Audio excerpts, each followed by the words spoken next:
Naaresto ng Station Drug Enforcement Team ng Police Station 5 ang isang street-level individual sa ikinisang drug bypass operation sa Barangay Santa Rosa, Mandurriao, Iloilo City. Dito lang ika-26 ng Nobyembre taong kasalukuyan. Kinilala ang suspect na si alias Toto, 39 taong gulang at residente ng Barangay na Bitasan, La Paz.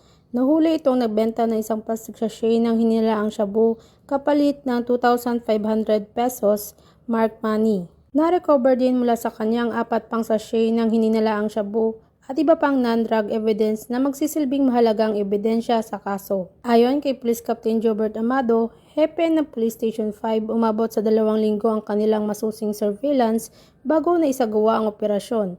Napag-alaman din na sa lapas ng galing ang supply ng droga na ibinibenta ng suspect at siya mismo ang nagdadala sa kanyang mga parokyano. Cover din mula sa kanyang 4 pang sachet ng hininalaang shabu at iba pang non-drug evidence na magsisilbing mahalagang ebidensya sa kaso. Ayon kay Police Captain Jobert Amado, hepe ng Police Station 5, umabot sa 2 linggo ang kanilang masusing surveillance bago na isagawa ang operasyon.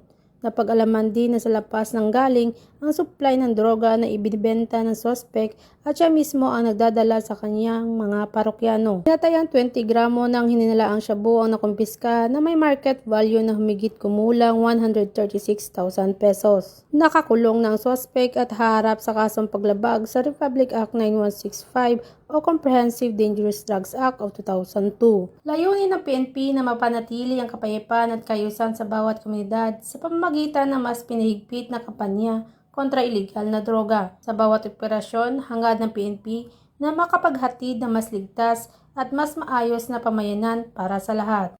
Mula dito sa Western Visayas, ako yung Police News Network Correspondent Patrolwoman Riza Valencia, alagad ng batas, tagataguyod ng Balitang Pulis.